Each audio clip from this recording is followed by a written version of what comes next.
बहुजन आघाडीचा विजय असो, वंचित बहुजन आघाडीचा विजय असो, श्रद्धे बाळासाहेब तुम आगे बढ़ो, हम तुम्हारे साथ हैं, श्रद्धे बाळासाहेब तुम आगे बढ़ो. हम तुम्हारे साथ हैं. च्या या प्रवेश सोहळ्यामध्ये उपस्थित असलेल्या सर्व कार्यकर्ते, पदाधिकारी, समर्थक आणि माध्यम प्रतिनिधींचं मी स्वागत करतो. औरंगाबादमध्ये निवडणुका लांबणीवर गेल्यात, जवळ येत आहेत, परत लांब जात आहेत. हा खेळ सुरू आहे. अनेक पक्षांची मोर्चेबांधणी सुरू आहे. मात्र एक सगळ्यात महत्त्वाची गोष्ट औरंगाबादमध्ये जी राजकीय पटलावर दिसते आहे ती म्हणजे सातत्याने वेगवेगळ्या पक्षातले पदाधिकारी, कार्यकर्ते, नेते हे वंचित बहुजन आघाडीमध्ये प्रवेश घेत आहेत. या ठिकाणी पक्षाची ताकद सातत्याने वाढते. काल काँग्रेस पक्षातून मोठ्या प्रमाणामध्ये कार्यकर्त्यांनी काँग्रेसला सोडचिठ्ठी देत वंचित बहुजन आघाडीमध्ये प्रवेश केला. त्यांची कामगार आघाडी पूर्ण या ठिकाणी आलेली आहे. आज भारतीय जनता पक्षाच्या प्रदेश सरचिटणीस पदावर असलेले विनोद जाधव यांचा वंचित बहुजन आघाडीमध्ये प्रवेश होत आहे. त्यानिमित्तानं आज हा प्रवेश सोहळ्याचा कार्यक्रम आपण या ठिकाणी आयोजित केलेला आहे. मी सर्वांचं या ठिकाणी स्वागत करतो आणि फारुख अहमद सर यांना पुढील सूत्र देतो. काही चिन्ह स्पष्ट नाही आहेत की निवडणूक होईल ना होईल, केव्हा होईल, हे काही आजच्या तारखेमध्ये सांगता येत नाही. परंतु वंचित बहुजन आघाडीनं सर्व वंचित घटकांना सोबत घेऊन त्यांना सत्तेपर्यंत पोहोचवण्याचं आदरणीय बाळासाहेब आंबेडकरांचं जे स्वप्न आहे त्या पूर्ततेसाठी औरंगाबादमधल्या सर्व पदाधिकाऱ्यांनी मोर्चेबांधणी सुरू केलेली आहे. सर्व पातळीवर, सर्व स्तरावर वंचित बहुजन आघाडीचे पदाधिकारी, कार्यकर्ते लढत आहेत आणि यामुळे आज औरंगाबाद जिल्ह्यामध्ये आणि मराठवाडा, महाराष्ट्रामध्ये वंचित बहुजन आघाडीनं विरोधी पक्षाचं जे एक रिकामं पोकळी होती ती भरून काढण्याचं काम केलेलं आहे. आणि वंचित बहुजन आघाडी ज्या पद्धतीनं सर्व नाहिरे वर्गाला, सर्व वंचित घटकांना सोबत घेत आहे, यावरून इतर पक्षामध्ये ज्यांच्या हातामध्ये सत्ता आहेत, जे सत्तेमध्ये आहेत, जे विरोधामध्ये आहेत, ज्यांचे प्रतिनिधी निवडून आलेले आहेत, ज्यांचं मोठं वलय आहे, अशा पक्षातून सुद्धा मोठ्या प्रमाणामध्ये आपल्या जाणीवा जिवंत झाल्यामुळं काही चांगले पदाधिकारी, नेते, कार्यकर्ते त्या सत्ताधारी पक्षाला सोडून वंचित बहुजन आघाडीकडे येत आहे. हे खूप समाधानाची बाब आहे. आज भारतीय जनता पक्ष जे दिल्लीमध्ये सत्तेमध्ये आहे आणि महाराष्ट्रामध्ये प्रमुख विरोधी पक्ष म्हणून 105-6 आमदार निवडून आणलेला हा पक्ष असताना त्या पक्षामध्ये गेल्या 10 वर्षापासून BJP सोबत असलेले विनोद जाधव हे आज वंचित बहुजन आघाडीमध्ये जाहीररित्या प्रवेश करत आहेत. यामागे प्रमुख कारण आम्ही जेव्हा विनोद भाऊशी चर्चा केली तेव्हा त्यांचं म्हणणं होतं की सर, आम्ही ज्या काळामध्ये राजकारणामध्ये सक्रिय झालो तेव्हा आम्हाला काँग्रेस NCPच्या जे बोगस धोरण आहे ते लक्षात आल्यामुळं ते आमचं पर्याय होऊ शकत नाही आणि काँग्रेस NCPनं दुसरा कोणताही पर्याय हा बहुजन वर्गासाठी होऊ दिला नाही आणि कोणताही सक्षम पर्याय नसल्यामुळे 2010मध्ये आम्ही BJP सोबत गेलो होतो आणि काही स्वार्थासाठी गेलो नव्हतो, समाजहितासाठी गेलो होतो. अनुसूचित जाती जमातीचे वेगवेगळे जे प्रश्न आहेत ते प्रश्न सोडवण्यासाठी आम्ही BJP सारखा पर्याय निवडला की समाजाचं हित होईल. परंतु मला वाटते की त्याच काळामध्ये बहुतेक रामदास आठवलेंनी सुद्धा त्या एक वळण त्या काळामध्ये शिवसेनेसोबत आणि BJP सोबत जाण्याचं काही पर्याय शिल्लक न राहिल्यामुळं एक आंबेडकरवादी समाजातल्या चांगले कार्यकर्ते त्या दिशेला गेले होते. परंतु तिथं गेल्यानंतर त्यांना कळून चुकलं की काँग्रेस जशी बहुजन वर्गाच्या हिताची नाही तशी BJP नाही आणि तिथे स्वतःचं तर सोडा, यांना पद दिलं राज्य कार्यकारिणीचं, परंतु त्या पक्षामध्ये बहुजन वर्गातल्या लोकांना, बहुजन लोकांना अधिकार राहत नाही. आपल्या समाजाचे प्रश्न घेऊन जेव्हा वरिष्ठांना भेटल्या जातो तेव्हा ते प्रश्न सोडवण्याची त्यांची नियत राहत नाही आणि अनुसूचित जाती मोर्चा, अल्पसंख्याक मोर्चा याचे जे राज्याचे आणि देशाचे प्रमुख आहेत ते निर्णय प्रक्रियेमध्ये कुठं राहत नाहीत. म्हणजे हे पण एक वेगळी सेल करण्याचं जे काम आहे, जसं काँग्रेसची अंडा सेल, अल्पसंख्याक सेल राहते, NCPची राहते, तशीच BJP आणि शिवसेनेनं सुद्धा अल्पसंख्याक सेल नावानं ते सेल काढलेली आहे. त्या सेलमध्ये टाकून द्यायचं पण निर्णय प्रक्रियेत घ्यायचं नाही. हे सगळ्या गोष्टींना वैतागून यांच्यामधला कार्यकर्ता हा चळवळीचा कार्यकर्ता, यांचा मूड जे आहे ते चळवळ आहे आणि म्हणून आंबेडकरी घराण्याशी एकनिष्ठ राहून आपलं उर्वरित आयुष्य पक्षासाठी देण्याचा निर्धार करून आज विनोदजींनी वंचित बहुजन आघाडीमध्ये प्रवेश करण्याचा निर्णय घेतलेला आहे. आम्ही त्यांचं सगळेजण मनापासून स्वागत करत आहोत आणि आमचं आव्हान आहे की काही गरज नाही आहे तुम्हाला काँग्रेस, राष्ट्रवादी, सेना, BJPच्या मागं जाण्याची. काही गरज नाही आपला आत्मसन्मान गहाण ठेवून त्या पक्षांमध्ये राहण्याची. जेवढे जाणीवा जिवंत असलेले आपल्या समूहासाठी काही करण्याची, आपल्या समाजाचा आणि देशाचा हित करण्याची जर तुमच्यामध्ये तळमळ असेल तर मी इतरही जाणीवा जिवंत असलेल्या कार्यकर्त्यांना आणि पदाधिकाऱ्यांना आवाहन करतो की आता परक्या सगळ्या झाडावरून परत या. आपल्या स्वतःचा हक्काचं एक वंचित बहुजन आघाडी एक असं प्लॅटफॉर्म आहे जिथे आपण आपले विचार, आपला पक्ष संविधानाला मजबूत करण्यासाठी, लोकशाहीला मजबूत करण्यासाठी सर्व घटकांना सोबत घेऊन मोठी लढाई जिंकू शकतो. आणि हे परिवर्तन येणाऱ्या काळामध्ये औरंगाबादमधूनच घडणार आहे. कारण औरंगाबाद एक क्रांतिकारी इतिहासाची भूमी आहे आणि एक नवीन क्रांती आणि नवीन इतिहास येणाऱ्या काळामध्ये वंचित बहुजन आघाडीच्या माध्यमातून इथून घडणार आहे. हेच मला वाटते की काँग्रेसचे नेते पक्षात येत आहेत, BJPचे नेते येत आहेत. यावरून हे चिन्ह आहे की नवीन क्रांती आणि नवीन परिवर्तन वंचितकडून घडणार आहे. मी विनोद भाऊंना विनंती करतो की त्यांनी 2 शब्दामध्ये त्यांचा आज पक्षात प्रवेशासंदर्भात फक्त 2 शब्दामध्ये आपण मांडणी करावी. शिक्षक का संभाला है वंचित का औरंगाबाद शहर में, क्या ये महानगर पालिका का चुनाव सामने देखते हुए क्या मोर्चेबांदी चल रही है और इनकमिंग भी बड़े पैमाने पर शुरू हो चुका है वंचित में, क्या राज है इसका, क्या जादू चला है आपने औरंगाबाद में? नहीं, कोई जादू नहीं रहती है. आदरणीय बाला साहब अम्बेडकर साहब ने एक बहुत ही व्यापक दृष्टिकोण को सामने रखते हुए सभी समाज घटकों के लिए आवाज़ें उठाई, ये काम किया है. इतिहास है. बाला साहब ने जितने मुसलमानों के इश्यूज़ के ऊपर बुलंद तरीके से और एकदम बेखौफ होकर आवाज़ उठाई है, उतना किसी लीडर ने नहीं उठाया.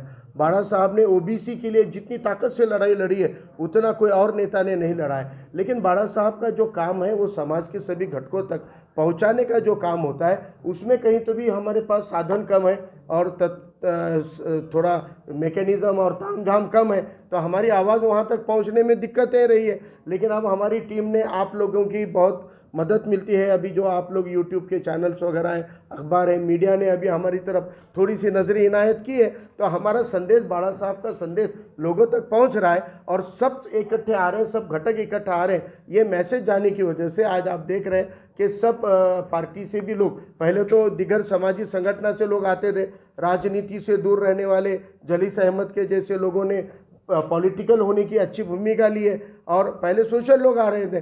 लेकिन अभी तो कांग्रेस के नेता कल आ गए, आज जबकि स्टेट कमेटी के नेता आए हुए हैं. तो अब हमको लगता है कि वंचित बहुजन आघाड़ी आने वाले दिनों में सभी समाज तबकों को साथ में लेते हुए एक बहुत बड़ी क्रांति, एक बहुत बड़ा इनकलाबी शुरुआत औरंगाबाद से इंशाल्लाह करने जा रही है. और उसमें आप तमाम लोगों का हम आपके ज़रिए एक अपील करना चाहते हैं कि अब तक ऑप्शन नहीं है, पर्याय नहीं है, विकल्प नहीं है, कहाँ जाना सोचकर मुख्तलिफ पार्टियों में बिखरे हुए तमाम बहुजन वर्ग के जितने भी समाज हैं, SC, ST, micro OBC, minority, मुस्लिम, इन सबको मैं अपील करता हूँ, ये आपका हक का प्लेटफॉर्म है. आइए, यहाँ जुड़िए, आपको यहाँ पे पूरा मौका दिया जाएगा, आपको पूरी जिम्मेदारी दी जाएगी और आपकी जितनी भी सलाहियतें हैं, आपके अंदर जितने भी कौशल्य हैं, वो सारे कौशल्य का इस्तेमाल करके वंचित बहुजन आघाड़ी एक ऐसा मंच बनाएगी जो अब तक वंचित और महरूम रहे वाले तबकात को सत्ता में लाना, ये हमारा सबसे बड़ा इसमें मकसद है.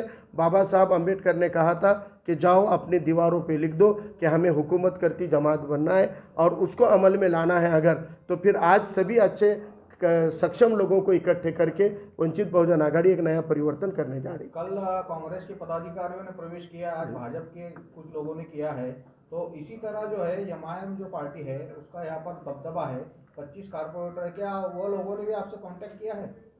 नहीं, सभी पार्टी में के कई अच्छे लोग होते हैं, हर पार्टी में अच्छे बुरे लोग रहते हैं और जितने अच्छे लोग होते हैं वो एक सम्मान और स्वाभिमान के साथ रहना चाहते हैं, वो अपने वक़ार के साथ काम करना चाहते हैं. लेकिन उन पार्टी के अंदर अगर उनके हाईकमान उनकी अगर दखल नहीं ले रहे हैं, उनको रिस्पेक्ट नहीं दे रहे हैं, उनका वक़ार नहीं रह रहा है, उनको आप उनके स्वाभिमान से अगर ट्रीट नहीं करोगे तो वो वहाँ पे बेचैन होते हैं और स्वस्थ होते हैं. और हमें यहाँ पे एक एहसास हो रहा है कि जब हम आमतौर पे घूमते हैं, हर पार्टी के अंदर ऐसे लोग मिल रहे हैं, नज़र आ रहे हैं और वो लोगों से कांटेक्ट भी शुरू है. लेकिन जिन लोगों में ये एहसास हो जाता है कि मुझे अपनी कुर्बानी अपने समाज हित के लिए देनी है, क्योंकि हमारी लोकशाही जमहूरियत तभी मजबूत होगी जब सभी समाज तबके के लोगों को साथ में लेकर उनको प्रतिनिधित्व दिया जाएगा, उनको नुमाइंदगी दी जाएगी। और जब तक ये नहीं होगा तब तक डेमोक्रेसी और संविधान को अपेक्षित, संविधान को अनुकूल समाज भी नहीं बनेगा।